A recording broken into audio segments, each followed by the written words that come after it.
Pengunjung Palembang Square Mall dihebohkan dengan keributan dua pemuda yang berduel di depan pintu pusat perbelanjaan tersebut.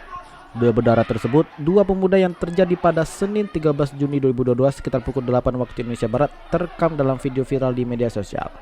Dalam rekaman itu terlihat pria berkaos hitam tersebut menikam punggung lawannya yang mengenakan baju putih hingga berlumuran darah.